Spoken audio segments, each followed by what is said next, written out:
So hello my dear students, midnight সানসারিতে তোমাদের সবাইকে স্বাগত জানাই। তোমরা যারা যারা এবছর ক্লাস 8-এ পড়ছো, যারা যারা অষ্টম শ্রেণীতে ক্লাস 8-এ উঠেছো, একবার কমেন্ট করে দাও যে তুমি ক্লাস 8-এ পড়ো। শুধু একবার কমেন্ট করে দাও, ঠিক আছে? আর তোমাদের এনএমএস এর প্রিপারেশনের দায়িত্ব হচ্ছে আমার। তোমাদের প্রিপারেশন কিভাবে নিতে হবে, কিভাবে তোমরা পড়বে, সেগুলো সমস্ত কিছু কিন্তু তোমাদের আলোচনা করা হবে এবং প্রচুর প্রচুর প্রচুর প্রচুর কিন্তু ক্লাস আসবে। তোমাদের এনএমএস এর ক্ষেত্রে দুটো পোর্শন, একটা ম্যাথ একটা set. Math portion, set portion, কত কত কোয়েশ্চেন? 90, তাই তো? 90।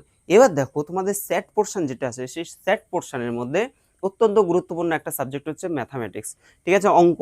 দেখো ম্যাথের তোমাদের 20 নাম্বার থাকে, 20 নাম্বার থাকে। এই 20 নাম্বারের জন্য কিন্তু ভালো করে প্রিপারেশন নিতে হবে। প্রত্যেকটা জিনিসই প্রিপারেশন নিতে হবে। কিভাবে তোমাদের স্ট্র্যাটেজি হওয়া উচিত সেগুলো তো এক এক করে আলোচনা করবই।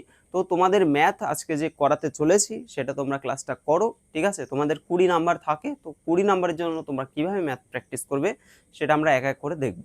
চলো আজকের ক্লাসটা আমরা শুরু করছি। দেখো তোমাদের ফার্স্ট যে ক্লাসটা সেটা হচ্ছে ত্রৈরাশিক পদ্ধতি নিয়ে আমি শুরু করছি। ত্রৈরাশিক পদ্ধতি তোমরা অলরেডি করেছো। এবার তোমাদের একটা জিনিস বলে নিই, তোমরা দেখো প্র্যাকটিস তো করছো, মানে তোমরা ধরো ক্লাসে যে অঙ্কগুলো করছো সেই ক্লাসের অঙ্কগুলো কি হয়, সেগুলো তোমরা অনেক লিখে লিখে করো, লেন্দি প্রসেসে করো। কিন্তু আমাদের এই যে পরীক্ষাটা, স্কলারশিপের যে পরীক্ষাটা, এই পরীক্ষায় কিন্তু তোমাকে অডেল টাইম দেওয়া হবে না, তোমার একটা নির্দিষ্ট টাইম থাকবে, সেই টাইমের মধ্যে তোমাকে শেষ করতে হবে, ঠিক আছে? কমপ্লিট করতে হবে। আর এখানে থাকবে এমসিকিউ। এমসিকিউ মানে হচ্ছে multiple choice, option A B C D, এই চারটের মধ্যে তোমাকে যে কোনো একটা চয়েস করতে হবে, তোমাকে ওই মার্কশিটে গোল করতে হবে। এবার এই যে চারটে কোশ্চেনের মধ্যে এখন তুমি কোনটাকে কত সুন্দর করে অ্যান্সার বের করলে সেটা তো স্যাররা দেখতে যাবেন না, তোমাকে জাস্ট তুমি গোল করেছো কোনটা, এ বি সি ডি কোনটার মধ্যে তুমি গোল করেছো, শুধুমাত্র সেটা থাকবে। তার মানে কি? তার মানে হচ্ছে আমরা যে ক্লাসে যে অঙ্কগুলো শিখি সেগুলো যেভাবে ধরে ধরে ধরে ধরে শিখছি, আমাদের কিন্তু এখানে সেইভাবে শিখলে হবে না, আমাদের এখানে শর্টকাট প্রসেস কিন্তু একটু জানতে হবে, ঠিক আছে? একেবারে সেই লং প্রসেসে সুন্দর করে সাজিয়ে গুছিয়ে লেখার কোনো প্রয়োজন নেই, আমাদের কিন্তু শর্টকাট প্রসেস শিখতে হবে। তো চলো আজকের ক্লাসটা আমরা শুরু করি। দেখো কোয়েশ্চেন নাম্বার 1 বলছে কি, একটি বিমান টি সেকেন্ডে টি মাইল অতিক্রম করে, তাহলে 1 ঘন্টায় বিমানটি কত মাইল অতিক্রম করে? কিভাবে করব বলো? টি সেকেন্ডে বলছে, টি সেকেন্ডে যাচ্ছে কত মাইল? 1 মাইল। টি মাইল নয়, 1 মাইল যাচ্ছে। আচ্ছা তুমি বলো, টি সেকেন্ডে যদি 1 মাইল যায় তাহলে 1 সেকেন্ডে কতটুকু যাবে? 1/টি মাইল, তাই না? 1 সেকেন্ডে যাবে কত? 1/টি মাইল। এবার দেখো 1 ঘন্টা মানে কত সেকেন্ড? এটা যেহেতু সেকেন্ড রয়েছে তাহলে 1 ঘন্টা মানে হচ্ছে 3600 সেকেন্ড। তাহলে 3600 সেকেন্ডে সে কতটুকু যাবে? তাহলে ইন্টু 3600 করে দাও। এই যে 1/টি ইন্টু 3600 করে দাও, তাহলে অ্যান্সার কি হবে? 3600/টি। এই যে অপশান এ হয়ে যাবে সঠিক অ্যান্সার, ঠিক আছে? আশা করি বুঝতে পেরেছো। আর যদি এভাবে না করতে চাও, এভাবেও করতে পারো যে টি সেকেন্ডে যাচ্ছে 1 মাইল, টি সেকেন্ডে যাচ্ছে এক মাইল, তাহলে 1 ঘন্টা মানে হচ্ছে 3600 সেকেন্ড।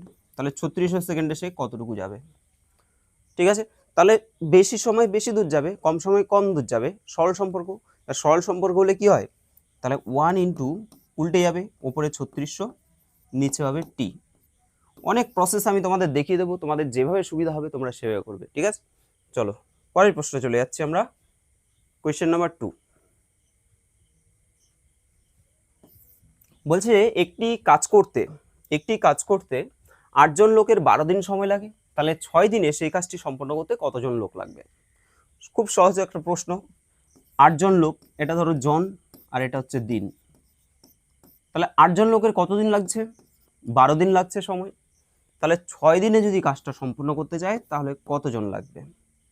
দিনের সাথে জন সবসময় ব্যস্ত সম্পর্ক, সবসময় কি হয়? ব্যস্ত সম্পর্ক, মনে রাখবে। কারণ কি, ধরো 12 দিনে যদি একটা কাজ কমপ্লিট করতে চায় 8 জন লোক লাগছে, এখন যদি আমি কাজটা 6 দিনে করতে চাই, আমি বলছি না 12 দিন না, আমাকে 6 দিনে কাজটা কমপ্লিট করতে হবে, তাহলে আমি কি লোক কি বেশি রাখবো না আরো কম রাখতে হবে? অবশ্যই আরো বেশি লোক রাখতে হবে। কম দিনে যদি কাজটা শেষ করতে চায় তাহলে কি হবে? বেশি বেশি জন লোক লাগবে। তার মানে কি, দেখো এটা থেকে এটা কি কমছে, এটা থেকে এটা কি হচ্ছে? এটা হচ্ছে বাড়ছে, তাই তো? তাহলে হয়ে যাবে কি? ব্যস্ত সম্পর্ক। ব্যস্ত সম্পর্ক হয়ে যাবে। ব্যস্ত সম্পর্ক যদি হয় তাহলে আমাদের কি করতে হয়? এই যে জিজ্ঞাসা চিহ্ন যেটা আছে তার উপরে 8 আছে ইন্টু, এটা লিখলাম ইন্টু, ব্যস্ত মানে উল্টায় না, উপরেরটা 12 থাকবে, নিচেরটা 6। তোমরা জানো আশা করি এগুলো সবই। 6 দুগুণে 12, 8 দুগুণে 16 দিন। তাহলে অ্যান্সার কি হবে? 16 জন লোক লাগবে। ঠিক আছে,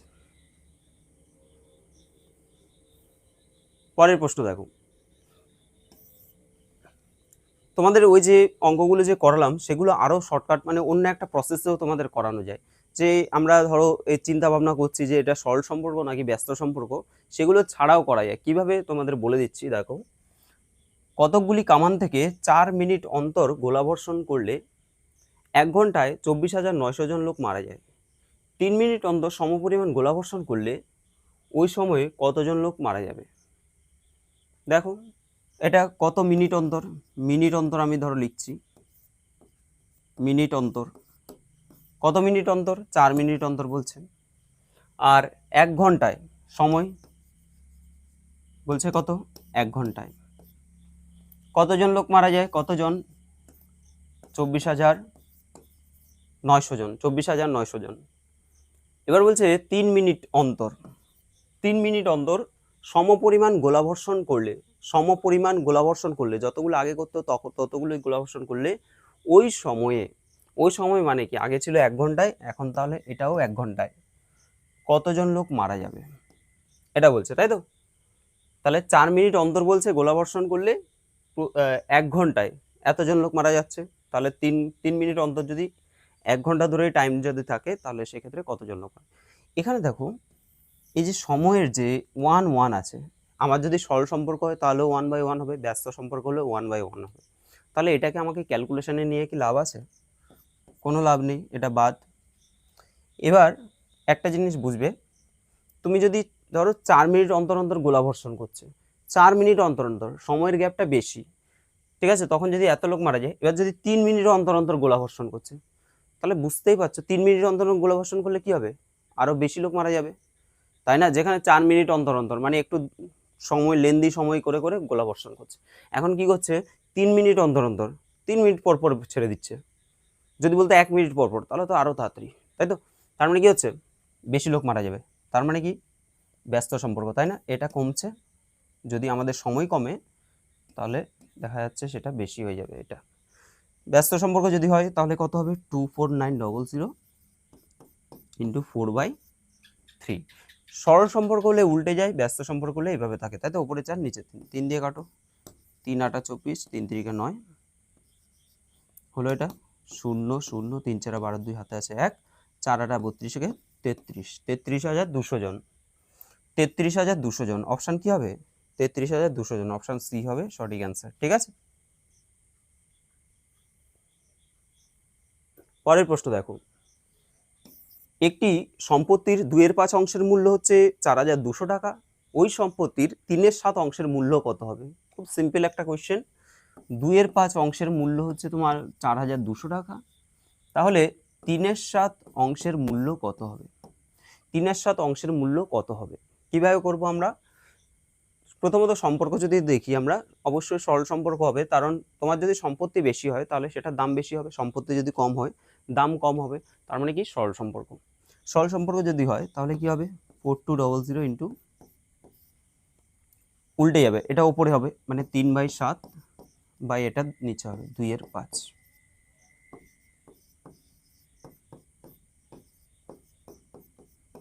নিচ থেকে গেলে উপরে যাবে, উল্টে যাবে, 5/2 হয়ে গেল।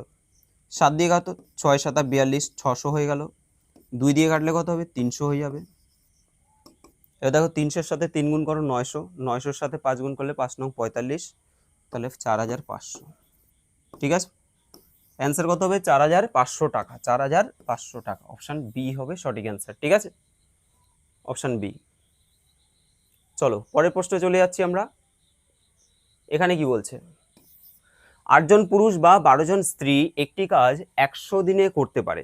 ঠিক আছে, 8 জন পুরুষ বা বলেছে মানে 8 জন পুরুষ এবং 12 জন মহিলা দুটোই সেম জিনিস, একটি কাজ 100 দিনে করতে পারে। তাহলে কিভাবে লিখবো আমরা? 8 জন পুরুষ মানে মেল সমান বলতে পারি 12 জন ওম্যান, এটা ম্যান, এটা হচ্ছে ওম্যান।